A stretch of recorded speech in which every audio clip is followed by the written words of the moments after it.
Welcome everyone, তোমাদের সকলকে শুভ্র খান YouTube চ্যানেলে স্বাগত। দেখো, আজকে আমরা আরআরবি এনটিপিসি সিবিটি 2 এর পিওয়াইকিউ সেট তোমাদের সাথে আলোচনা করব, যেটার পরীক্ষাটা হয়েছে তোমার 3/2/2021, অর্থাৎ 3 ফেব্রুয়ারি 2021-এ পরীক্ষাটা হয়েছে। আজকের প্রশ্নগুলো আলোচনা করার আগে তোমাদেরকে একটা নোটিফিকেশন দিই, সেটা হচ্ছে রেল পরীক্ষাকে টার্গেট করে, রেলের এনটিপিসি এবং গ্রুপ ডি এই দুটো পরীক্ষাকে টার্গেট করে একটা স্পেশাল ব্যাচ লঞ্চ করা হয়েছে। ঠিক আছে, স্পেশাল ব্যাচ কেন? কারণ এই একটা ব্যাচের মধ্যেই তোমরা দুটো পরীক্ষাকে কভার করতে পারবে একদম ডিটেলসে। ঠিক আছে, 6 মাসের কোর্স, 6 মাসের মধ্যে তোমাদেরকে কমপ্লিট সিলেবাস করানো হবে। ঠিক আছে, প্রত্যেকটা সাবজেক্টের আলাদা আলাদা করে টিচার থাকবে তোমাদের জন্য, এবং প্রত্যেক সপ্তাহে 18টি করে ক্লাস করানো হবে। প্রত্যেক সপ্তাহে 18টা মানে পার ডে তোমরা 3টা করে ধরতে পারো। ঠিক আছে, পার ডে 3টা করে, এবং প্রত্যেকটা ক্লাস লাইভ হবে। ঠিক আছে, তার সাথে যে লাইভ ক্লাসটা তোমরা করতে পারবে না যারা, তাদের জন্য থাকবে রেকর্ডেড ক্লাস, মানে লাইভ ক্লাসটা রেকর্ডেড ফর্মেও তোমরা পাবে বারবার দেখার জন্য। 15টা, তার সাথে তোমরা থাকছে ফুল মক টেস্ট। এই জিনিসটা ভালো করে দেখো, 15টা ফুল মক টেস্ট, তার সাথে থাকবে ডাউট ক্লিয়ারিং ক্লাস। ঠিক আছে, ডাউট ক্লিয়ারিং ক্লাস এটা এক্সট্রা ভাবে থাকবে তোমাদের যদি কারো কোনো ডাউট থাকে। এরপর তোমাদের মনে আসবে যে এত ফ্যাসিলিটি পাচ্ছি, ফিজটা কত?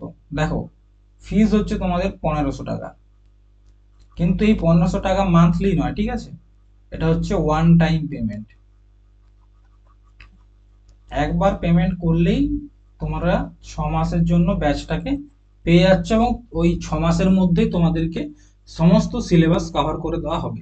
তোমরা যারা নিতে চাও প্রস্তুতি, তারা এই নাম্বারটায় হোয়াটসঅ্যাপ করো। ঠিক আছে, ডিসক্রিপশন বক্সেও থাকবে নাম্বারটা, অথবা এখান থেকেও নোট করে নিতে পারো।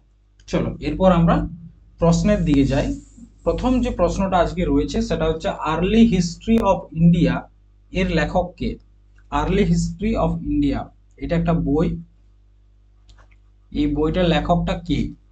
কে নীলকান্ত শাস্ত্রী, নাকি আর সি মজুমদার, নাকি ভিনসেন্ট আর্থার স্মিথ, নাকি আর জি ভান্ডারকর? ঠিক আছে, উত্তরটা তোমরা করো নিজেরা। আমি তো উত্তর করেই দেব, তার আগে তোমরা নিজেরা চেষ্টা করো।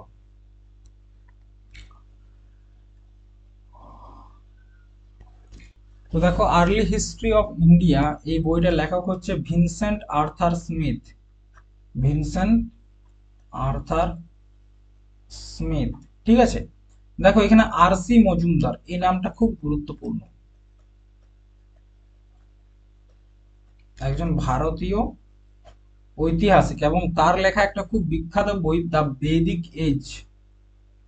দ্য বেদিক এজ বা বৈদিক সময়কাল। ঠিক আছে, নেক্সট, ভারতের গভর্নর জেনারেলকে ভাইসরয় উপাধি কোন সালে দেওয়া হয়েছিল?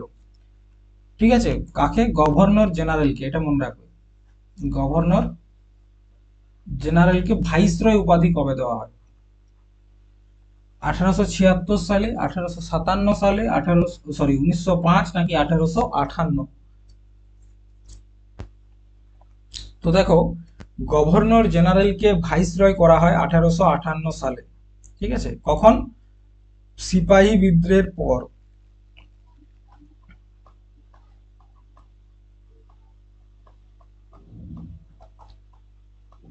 দেখো, 1857 সালে কি হয়? সিপাহী বিদ্রোহ হয়, এবং 1857-র পর একটা নতুন অ্যাক্ট এসেছিল, সেটা হচ্ছে 1858 গভর্নমেন্ট অফ ইন্ডিয়া অ্যাক্ট। একটার নাম কি? 1858 সালের গভর্নমেন্ট অফ ইন্ডিয়া অ্যাক্ট। ঠিক আছে,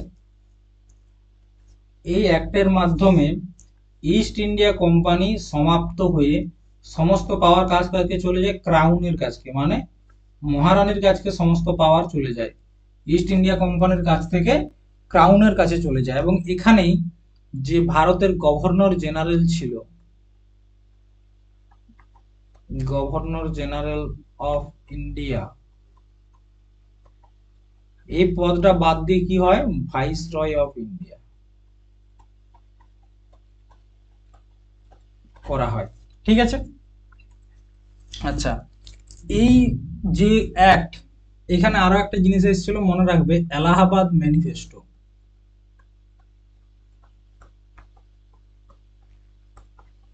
অনেকবার শুনেছো এলাহাবাদ ম্যানিফেস্টো, কবে এসেছিল? 1 নভেম্বর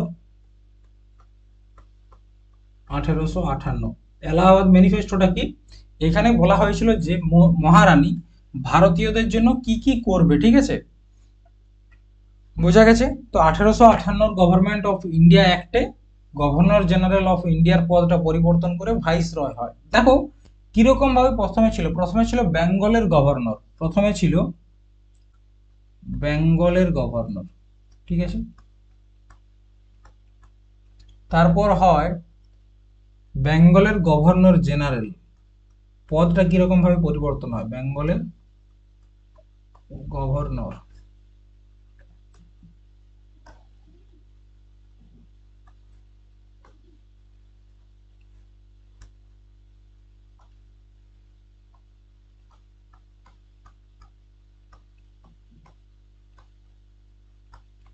বেঙ্গলের গভর্নর জেনারেল হলো, তারপর হচ্ছে governor general of India,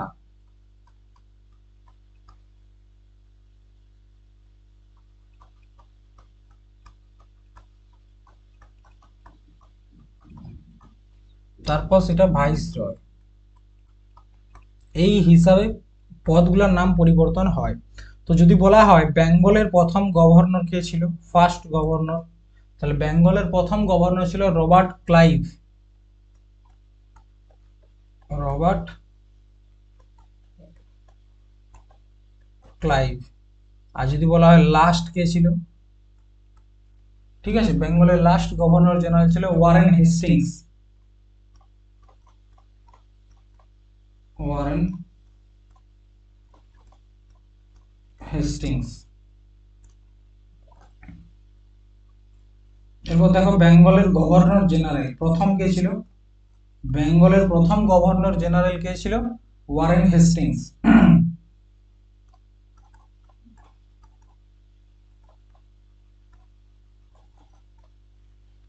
R last কে ছিল, বেঙ্গলের লাস্ট গভর্নর জেনারেল ছিল উইলিয়াম বেন্টিং।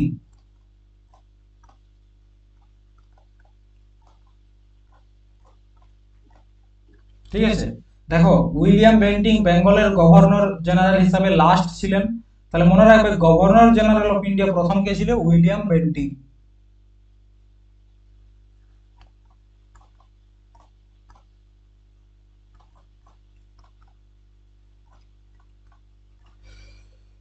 আর সর্বশেষ কে ছিল, ক্যানিং। আর প্রথম ভাইসরয় কে ছিল ভারতের, ক্যানিং। আর লাস্ট ভাইসরয় কে ছিল, মাউন্ট ব্যাটেন। বুঝতে পারছো? তাহলে বেঙ্গলের প্রথম, বাংলার প্রথম গভর্নর ছিল রবার্ট ক্লাইভ, লাস্ট গভর্নর ছিল ওয়ারেন হেস্টিংস। ওয়ারেন হেস্টিংস তারপরে ওটা পরিবর্তন হয়, বেঙ্গলের গভর্নর জেনারেল হয়। গভর্নর জেনারেল প্রথম Warren Hastings, last William Bentinck. প্রথম governor general of India William Bentinck, লাস্টে ক্যানিং। প্রথম viceroy Canning, last viceroy Mountbatten. ঠিক আছে, নেক্সট, রোগীদের দাঁতের বড় ছবি দেখার জন্য দন্ত চিকিৎসক কোন ধরনের আয়না ব্যবহার করেন? বলো কোন ধরনের আয়না? উত্তল দর্পণ, এটা দুটাই উত্তল হয়ে গেছে না, একটা অবতল করে দাও,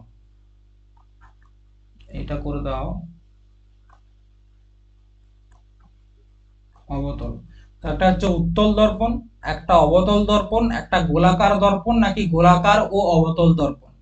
তাহলে কোনটা ব্যবহার করা হয় রোগীদের দাঁতের বড় ছবি দেখার জন্য, মানে ডেন্টিস্টরা কোন দর্পণটা ব্যবহার করে? ঠিক আছে, করো। কনকেভ না কনভেক্স, নাকি তোমার স্ফেরিক্যাল মিরর, নাকি স্ফেরিক্যাল ও কনকেভ মিরর? করো কোনটা?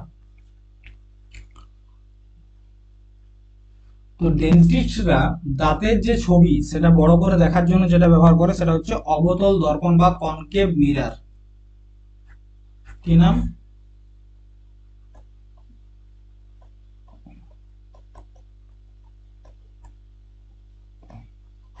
Concave mirror. এরকম অনেক প্রশ্ন আছে, যেমন হেডলাইটে, গাড়ির হেডলাইটে কোন আয়না ব্যবহার করা হয়। গাড়ির হেডলাইট কি ব্যবহার করা হয়? কনকেভ। আর একটা হচ্ছে তোমার ভিউ ফাইন্ডার, যেটা গাড়ির, দেখো 4 চাকা গাড়ির ভেতরে একটা আয়নার মতো থাকে, সেটাতে হচ্ছে কনভেক্স মিরর ব্যবহার করা হয়। তারপর যদি বলা হয় যে সাইডে যে আয়নাটা থাকে, যেটা থেকে পিছনের গাড়িগুলো দেখা যায়, যেটাকে বলা হচ্ছে তোমার রেয়ার ভিউ মিরর, সেখানে কি ব্যবহার করা হয়? কনভেক্স মিরর ব্যবহার করা হয়। ঠিক আছে, এগুলো সব নোট করে রাখবে। তারপর দেখো কয়েকটা রোগ, যেমন মায়োপিয়া, আরেকটা হচ্ছে হাইপারপিয়া,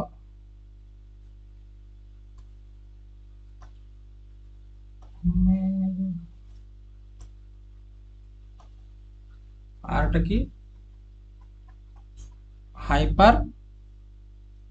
হাইপারোপিয়া। এই দুটো রোগের ক্ষেত্রে কোনটা ব্যবহার করা হয়? মায়োপিয়া মানে যেটা দূরের, সামনেরটা দেখতে ভালো পায় কিন্তু দূরেরটা দেখতে কম পায়, এখানে কনকেভ লেন্স ব্যবহার করা হয়। আরেকটা হচ্ছে হাইপারোপিয়া, যেটাতে কনভেক্স লেন্স ব্যবহার করা হয়। ঠিক আছে, পরবর্তী প্রশ্ন দেখো, তৃতীয় বৌদ্ধ পরিষদটি ড্যাশ দ্বারা পরিচালিত হয়েছিল? তৃতীয় বৌদ্ধ পরিষদ চন্দ্রগুপ্ত, কনিষ্ক, অশোক নাকি হর্ষবর্ধন? তোমরা জানো বৌদ্ধ ধর্মের টোটাল 4টা পরিষদ হয়েছিল, কাউন্সিল হয়েছিল 4টা। তো তার মধ্যে তৃতীয় নাম্বারের যে বৌদ্ধ কাউন্সিল রয়েছে বা বৌদ্ধ পরিষদ রয়েছে, সেটার পরিচালনা কে করেছিল? চন্দ্রগুপ্ত, কনিষ্ক, অশোক নাকি হর্ষবর্ধন?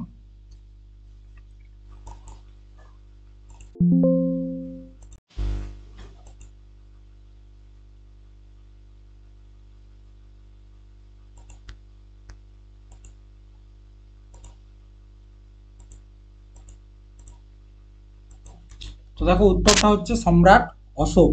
সম্রাট অশোকের সময় যে তৃতীয় নাম্বারের যে বৌদ্ধ পরিষদ হয়েছিল, সেটা সম্রাট অশোকের সময় হয়েছিল। তো টোটাল যে বৌদ্ধ কাউন্সিল রয়েছে বা বুদ্ধিস্ট কাউন্সিল রয়েছে, সেগুলো আমরা একবার দেখে নিই। প্রথম যে বৌদ্ধ কাউন্সিল বা বৌদ্ধ পরিষদ, প্রথম, এটা হয়েছিল তোমার, এই ডেটটা মনে রাখবে, 483 BC তে হয়েছিল। কোথায় হয়েছিল? রাজগৃহ।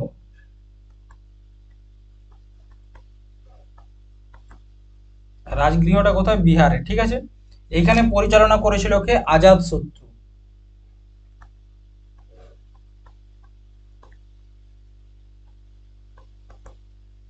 আজাদ শত্রু কে ছিল? হরয়ঙ্ক ডাইনেস্টির রাজা। ঠিক আছে, আচ্ছা, এর সময় যদি বলা হয় কি হয়েছিল, সুত্ত পিটক এবং বিনয় পিটককে একসঙ্গে যোগ করা হয়েছিল। সুত্ত পিটক অ্যান্ড বিনয় পিটক যুক্ত করা হয়।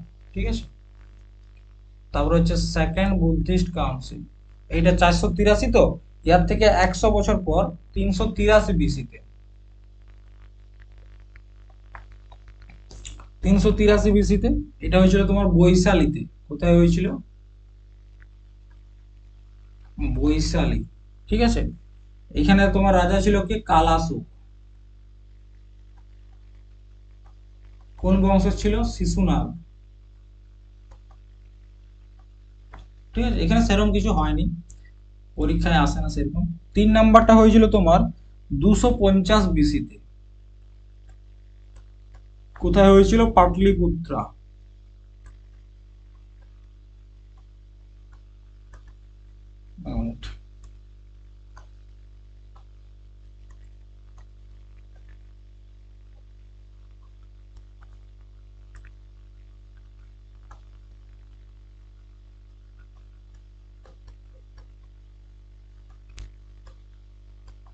পাটলিপুত্রতে হয়েছিল, সম্রাট অশোকের সময় হয়েছিল, এবং কোন বংশের? তিনি মৌর্য বংশের।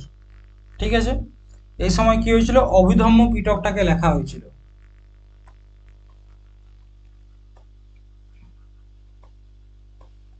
তাহলে যদি প্রশ্ন আসে সুত্ত পিটক এবং বিনয় পিটক কখন লেখা হয়, সেটা হচ্ছে প্রথম বৌদ্ধ পরিষদের সময়।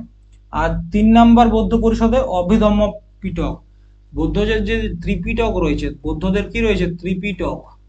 ত্রিপিটকের মধ্যে কি একটা সুত্ত পিটক, বিনয় পিটক এবং অভিধম্ম পিটক। এই তিনটা পিটকের মধ্যে সুত্ত পিটক, বিনয় পিটক প্রথম বৌদ্ধ কাউন্সিলে লেখা হয় এবং অভিধম্ম পিটক 3 নম্বর বৌদ্ধ কাউন্সিলে লেখা হয়।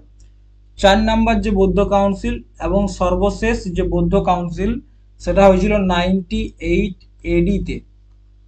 কোথায় হয়েছিল? কাশ্মীর। কাশ্মীর তো ঠিক আছে। কে করিয়েছিল এটা? কনিষ্ক। ঠিক আছে। আর এখানে কি হয়েছিল? এখানে বৌদ্ধ ধর্ম দুটো ভাগে ভাগ হয়েছিল, একটা হচ্ছে হিনয়ান আর একটা হচ্ছে মহায়ান।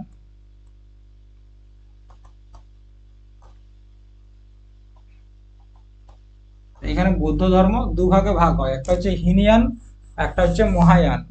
তাহলে চারটা যে বুদ্ধিস্ট কাউন্সিল হয়েছে বা বৌদ্ধ পরিষদ, এই হচ্ছে চারটা লিস্ট। এটা তোমাদেরকে নোট করে রাখতে হবে, ঠিক আছে। নেক্সট, মুরুদেশ্বর মন্দিরটি ড্যাশ রাজ্যের কান্দুকগিরিতে অবস্থিত। মুরুদেশ্বর মন্দির কোথায় অবস্থিত?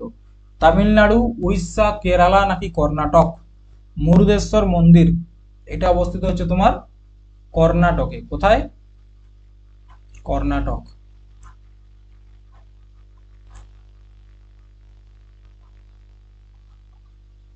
ঠিক আছে।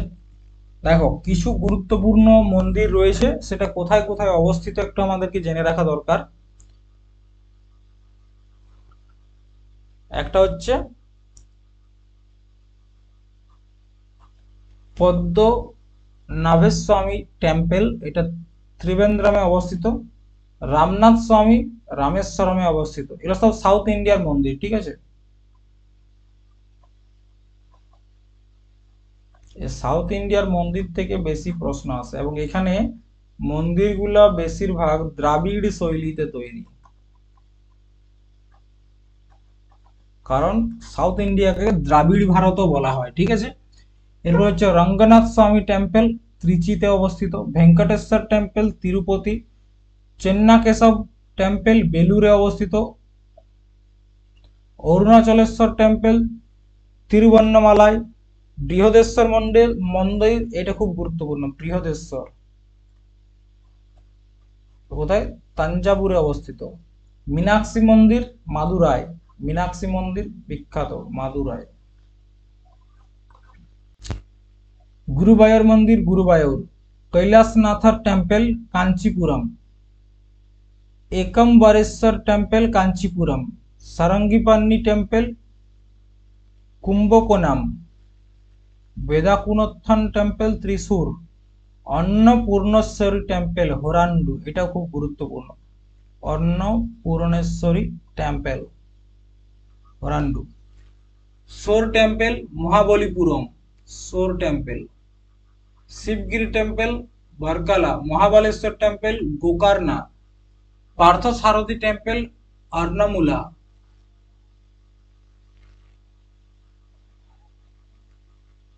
Partha. Murudeshwar temple Murudeshwar. Murugan temple Tiruchendur. Attukal Bhagavathi temple Thiruvananthapuram. Sri Krishna temple Guruvayur. তারপর হচ্ছে তোমার আইহোল দুর্গা টেম্পল, এটা খুব গুরুত্বপূর্ণ আইহোলে। বীর নারায়ণ টেম্পল বেলাবান্ডি। তো এই মন্দিরগুলো খুব গুরুত্বপূর্ণ ছিল, যেগুলো পরীক্ষায় এসেছে। এরপর কতজন ভারতীয় রাজ্য নেপালের সাথে তাদের সীমানা, মানে কটা রাজ্য নেপালের সাথে সীমানা ভাগ করছে? আমাদের প্রতিবেশী দেশ নেপাল। নেপাল কোনখানটায় অবস্থিত? ম্যাপটা দেখো, এই যে এটা হচ্ছে নেপাল। নেপাল, ঠিক আছে। তো নেপালের সাথে বর্ডার কে কে শেয়ার করছে? একটা হচ্ছে উত্তরাখণ্ড 1 নাম্বার, উত্তরপ্রদেশ করছে 2 নাম্বার, বিহার করছে 3 নাম্বার, পশ্চিমবঙ্গ করছে 4 নাম্বার, সিকিম করছে 5 নাম্বার। তাহলে কটা দেশ, কটা রাজ্য আমাদের? 5টা রাজ্য। 5টা রাজ্য কি কি? একটা হচ্ছে তোমার উত্তরাখণ্ড, আর কে করছে? বিহার করছে। আচ্ছা, বিহার করছে যখন তোমার ওয়েস্ট বেঙ্গলও করবে।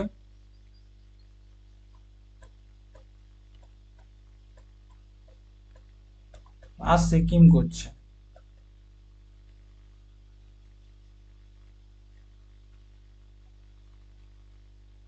আর একটা উত্তরপ্রদেশ করছে, এটা তো লিখতেই ভুলে গেছি। হ্যাঁ ঠিক আছে, এই 5টা রাজ্য কার সাথে সীমানা ভাগ করে নিচ্ছে? নেপালের সাথে। এরপর যদি বলে চীনের সাথে কে কে বর্ডার শেয়ার করে, চায়না। চায়নার সাথে দেখো লাদাখ করছে একটা, হিমাচল প্রদেশ করে, উত্তরাখণ্ড করছে 3, তারপর হচ্ছে সিকিম করছে, অরুণাচল প্রদেশ করছে। আর কে করছে কি? আর কে করছে না? তাহলে 1 2 3 4 5, এটাও 5টা। পৃথিবীর বাইরের অংশ কোনটি? Mantle, crust, core, asthenosphere. সে আমরা পড়েছিলাম না, সিয়াল সীমা নিফে, সিয়াল সীমা নিফে, সে সিয়াল সীমা নিফে। পৃথিবীর বাইরের অংশ, বাইরের অংশ বলতে কি একদম ভূত্বকের যেটা আমাদের থাকে, এই যে এই জায়গাটা, এই জায়গাটা কি বলা হচ্ছে বলো? Mantle, crust, core, asthenosphere.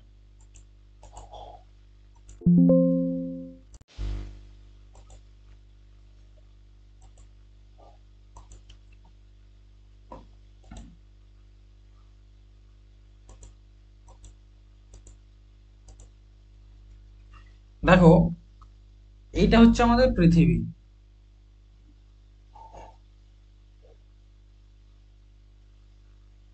এটা হচ্ছে ধরো আমাদের পৃথিবী। গোল যেহেতু নয়, তাই পিওর গোল হওয়ার দরকার নেই। তো আমরা কি করলাম, এমন ভাবে পৃথিবীটাকে কাটছি যাতে আমাদের পৃথিবীর পুরোটা পাই।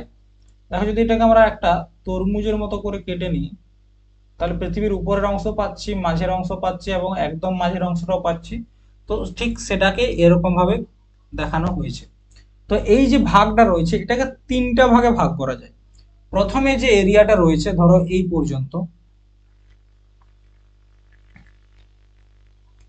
এই যে এই সাদা অংশটা, এটাকে বলা হচ্ছে তোমার ক্রাস্ট। মাঝের যে গ্রিন অংশটা রয়েছে, এটাকে বলা হচ্ছে তোমার মেন্টাল। আর এই যে লাস্টের সাদা অংশটা রয়েছে, এটা হচ্ছে কোর। ঠিক আছে, তাহলে বাইরের অংশ কোনটা? ক্রাস্ট। ক্রাস্ট হচ্ছে বাইরের অংশ, ঠিক আছে। এরপর দেখো এই যে ক্রাস্ট, এটা হচ্ছে ক্রাস্ট আর এটা হচ্ছে তোমার মেন্টাল। ক্রাস্ট এবং মেন্টালকে একটা রেখা আলাদা করেছে। যে রেখাটা আলাদা করেছে তাকে বলা হচ্ছে করোনাডো ডিসকন্টিনিউটি লাইন। এই যে এই রেখাটা তো আলাদা করছে, এটাকে বলা হচ্ছে করোনাডো ডিসকন্টিনিউটি লাইন।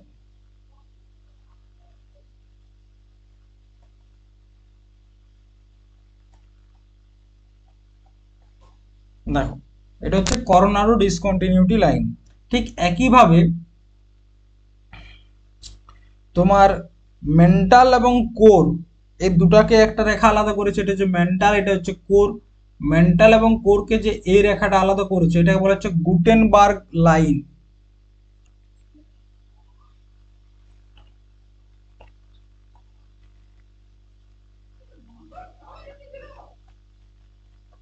গুটেনবার্গ। তাহলে কি, ক্রাস্টের সাথে মেন্টাল হচ্ছে তোমার করোনাডো ডিসকন্টিনিউটি লাইন, মেন্টালের সাথে কোর এটা হচ্ছে তোমার গুটেনবার্গ ডিসকন্টিনিউটি লাইন। এরপর দেখো এই যে তোমার কি বলে মেন্টাল রয়েছে, এই মেন্টালকেও দুভাগে ভাগ করা যায়, ঠিক আছে। একটা হচ্ছে আপার মেন্টাল, একটা হচ্ছে লোয়ার মেন্টাল। তো আপার মেন্টাল এবং লোয়ার মেন্টালকে যে রেখাটা ভাগ করছে তাকে বলা হচ্ছে তোমার মোহু। তাকে কি বলা হয়? মোহু। ঠিক একই রকম ভাবে কোরকেও দুভাগে ভাগ করা যায়, একটা হচ্ছে ইনার কোর আর একটা হচ্ছে আউটার কোর, এবং ইনার কোর এবং আউটার কোরকে যে আলাদা করছে তাকে বলা হচ্ছে লেম্যান। Layman discontinuity line. এই নামগুলো কিন্তু মনে রাখতে হবে, ঠিক আছে। পরীক্ষায় অনেক সময় আসবে যে ক্রাস্ট এবং মেন্টাল এই দুটাকে কোন রেখাটি আলাদা করছে, এটা হচ্ছে করোনার ডিসকন্টিনিউটি লাইন।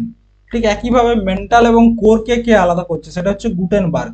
এবারে যদি বলা হয় কোরকে দুটো ভাগে ভাগ করা হচ্ছে, ইনার কোর আউটার কোর, কে করছে? লেম্যান। এরপর দেখো এই একইভাবে এটাকে আবার আমাদের পৃথিবীতে কোথায় কি পাওয়া যায় তার উপর ভিত্তি করেও ভাগ করা হয়। ঠিক আছে, প্রথমেরটাকে বলা হয় শিয়াল, তারপরটা হচ্ছে সীমা, তারপরে হচ্ছে নিফে। তার মানে কি, আমাদের ক্রাস্টের মধ্যে আমরা কি পেয়ে থাকি? সিলিকন এবং অ্যালুমিনিয়াম। কি পাওয়া যায়? Silicon and aluminium. ঠিক আছে, সীমার মধ্যে কি পাওয়া যায়? সিলিকন পাওয়া যায় আর ম্যাগনেসিয়াম পাওয়া যায়। আর নিফের মধ্যে কি পাওয়া যায়? নিকেল পাওয়া যায় আর আয়রন পাওয়া যায়, তার জন্য এটাকে বলা হচ্ছে নিফে। এবং পৃথিবীর সব থেকে উত্তপ্ত যে এরিয়া, যেখান থেকে লাভাটা আমাদের বেরিয়ে আসে, সেটা হচ্ছে কোর। কারণ এটা হচ্ছে এখন পৃথিবীর কেন্দ্রবিন্দু, কোরটা। ঠিক আছে, নেক্সট, আয়তনের দিক থেকে ষষ্ঠ বৃহত্তম দেশ কোনটি? ভারত, চীন, অস্ট্রেলিয়া, ব্রাজিল। সব মানে কত নাম্বার বলেছে? ষষ্ঠ, সিক্সথ। সব থেকে বড় 6 নাম্বার দেশ কোনটি গোটা পৃথিবীতে? চীন, ভারত, অস্ট্রেলিয়া, ব্রাজিল।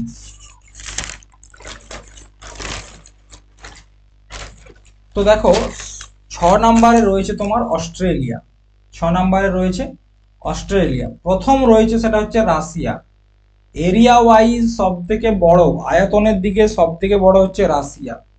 দ্বিতীয় নাম্বারে রয়েছে কানাডা। তৃতীয় নাম্বারে রয়েছে চায়না।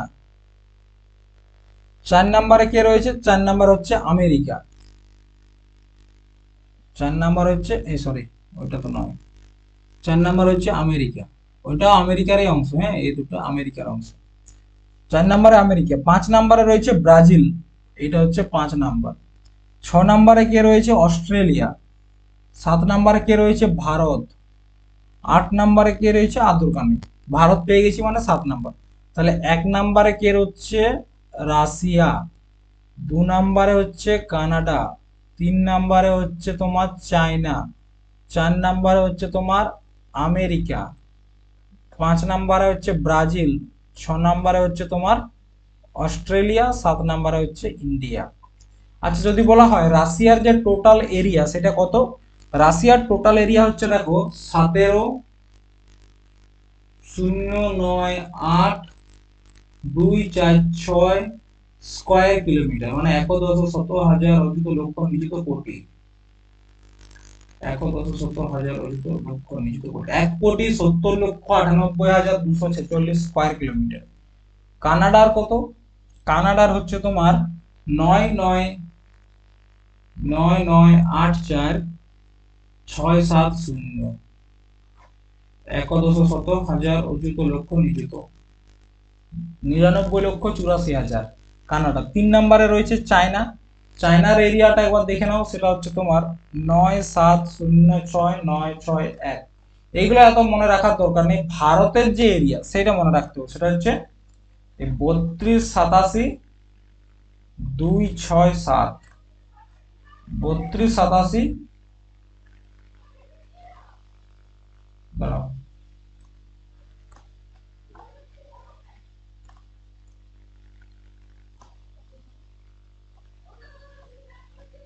32,87,267, এইটা হচ্ছে তোমার ইন্ডিয়ার যে টোটাল এরিয়া। এরপর হচ্ছে ভারত নিম্নলিখিত কোন সংস্থার অংশ নয়? এসসিও, G20, ইউএন নাকি নাটো? ভারত কোন অর্গানাইজেশনের সদস্য নয় সেটা আমাদেরকে বলতে হবে।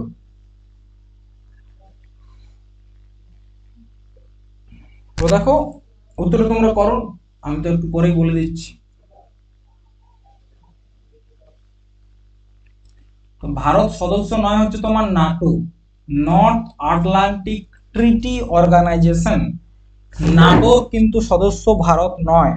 ঠিক আছে, নাটো সম্বন্ধে কয়েকটা জিনিস আগে নোট করে নাও, তারপর বাকিগুলো নিয়ে আলোচনা করছি। এটা হচ্ছে নর্থ আটলান্টিক ট্রিটি অর্গানাইজেশন।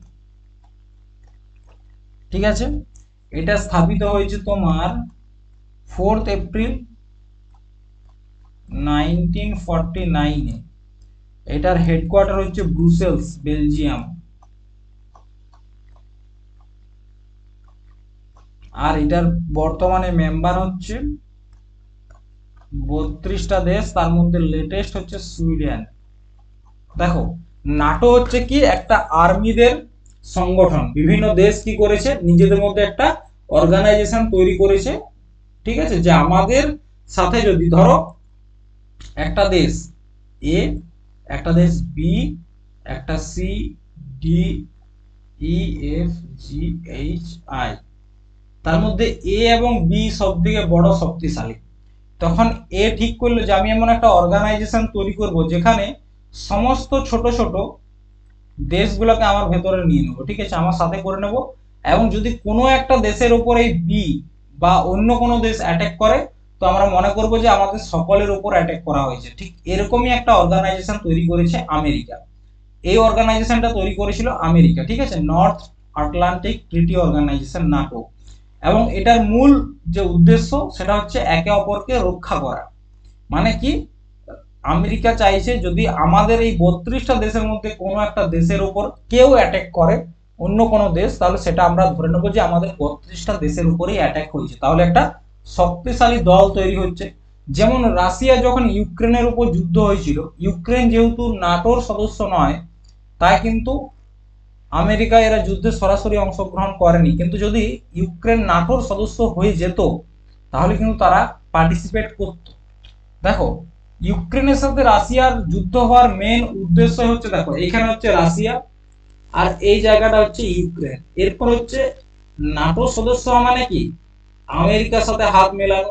যদি প্রতিবেশী দেশ রাশিয়া আর হচ্ছে আমেরিকা, মানে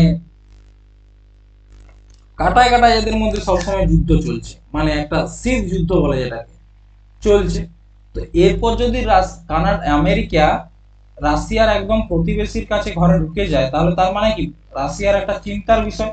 তার কারণেই রাশিয়া ইউক্রেনের উপর যুদ্ধের হামলাটা করেছিল, ঠিক আছে। নাটো হয়ে গেল, নাটোর সদস্য কিন্তু ভারত নয়, এসসিও। এসসিওর সম্পূর্ণ নাম সংঘাই কোঅপারেশন অর্গানাইজেশন, সংঘাই কোঅপারেশন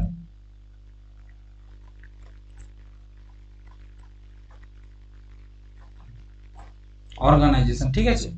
এটা স্থাপিত হয়েছে তোমার 1996 সালে। যখন স্থাপনা হয় তখন এটার নাম ছিল সংঘাই ফাইভ।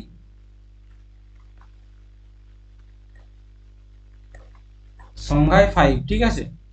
এটা তোমার 2001 সালে নাম পরিবর্তন করে এসসিও হয়। প্রথমে নাম ছিল সংঘাই ফাইভ, তারপর 2001 সালে এটার নাম পরিবর্তন করে হয় সংঘাই। এটার হেডকোয়ার্টার হচ্ছে চায়নাতে, হেডকোয়ার্টার বেইজিং, চায়না, ঠিক আছে। এটা সাংস্কৃতিক রাজধানী,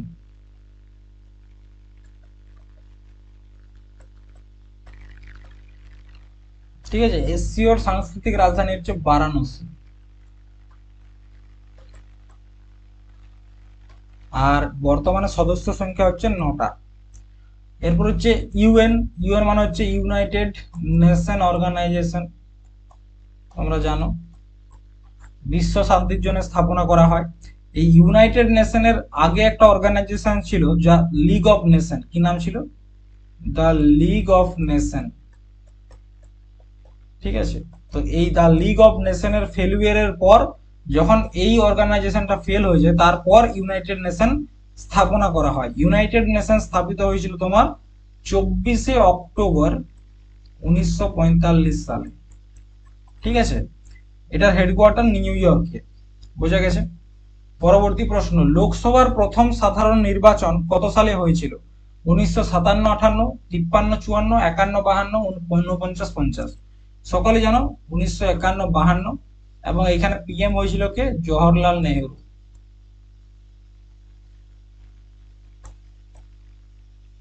ঠিক আছে। 2024-এ যেটা হলো সেটা হচ্ছে কি 18তম। নেক্সট, সোনাল মান সিং কিসের জন্য বিখ্যাত? সোনাল মান সিং গান গাওয়া, অভিনয়, বাজানো নাকি নৃত্য? সোনাল মান সিং কিসের জন্য বিখ্যাত? ডান্স, তিনি একজন ভরতনাট্যম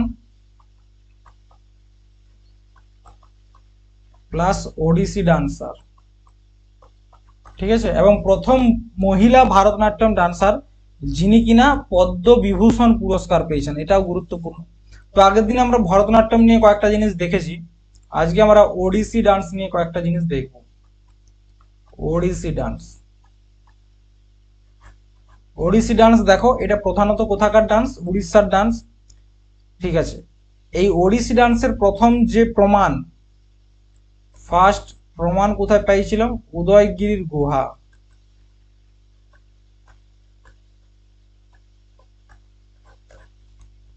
ঠিক আছে। এবং এই ডান্সের সব থেকে একটা গুরুত্বপূর্ণ বিষয় হচ্ছে ত্রিভঙ্গ মুদ্রা। কি নাম? ত্রিভঙ্গ মুদ্রা। ত্রিভঙ্গ মানে কি? শরীরটাকে তিন ভাগে ভাগ করে দেওয়া, এই একটা ভাগ, এই একটা ভাগ, আর এই একটা ভাগ। এই যে তিনটা ভাগ, এদিকে দেখো, একটা, দুটা, আর একটা হচ্ছে এইটা। এই যে তিনটা ভাগে ভাগ করে দিচ্ছে, শ্রীকৃষ্ণ দেখবে দাঁড়িয়ে থাকে বাঁশি নিয়ে, সেটাও ত্রিভঙ্গ মুদ্রা। শরীরটাকে তিন ভাগে ভাগ করাটা হচ্ছে ত্রিভঙ্গ মুদ্রা। এবং উড়িষ্যি ডান্সের ক্ষেত্রে এই মুদ্রাটা, এই স্টাইলটা খুব গুরুত্বপূর্ণ, ঠিক আছে, ত্রিভঙ্গ মুদ্রাটা। এরপর আমরা দেখব কয়েকজন বিখ্যাত ওড়িশি ডান্সার কারা কারা রয়েছে, পরীক্ষায় নাম আসে। তো একটা হচ্ছে তোমার কেলুচরণ মহাপাত্র, একটা নাম হচ্ছে তোমার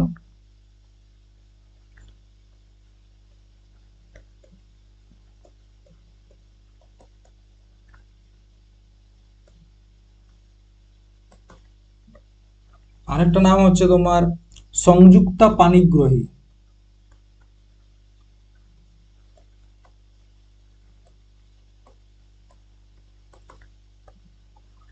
আরেকটা নাম হচ্ছে তোমার মাধবী মুদগল,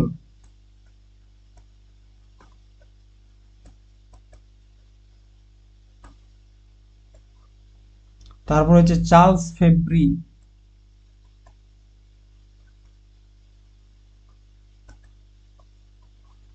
ইন্দ্রাণী। এনারা হচ্ছে সব ওড়িশি ডান্সের বিখ্যাত ডান্সার, ঠিক আছে। এরপর হচ্ছে পরবর্তী প্রশ্ন, ভারতের লৌহ পুরুষ নামে কে পরিচিত?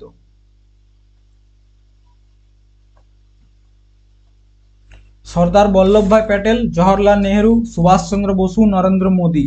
ভারতের লৌহ পুরুষ নামে কে পরিচিত? তো ভারতের লৌহ পুরুষ নামে কে পরিচিত? সর্দার বল্লভভাই প্যাটেল, ঠিক আছে। দেখো, সর্দার বল্লভভাই প্যাটেলের অরিজিনাল নাম হচ্ছে বল্লভভাই প্যাটেল। তাকে সর্দার যে উপাধি, সর্দার হচ্ছে একটা উপাধি, এই উপাধিটা কখন দেওয়া হয়েছিল? 1928 সালের বারদৌলি সত্যাগ্রহের সময়।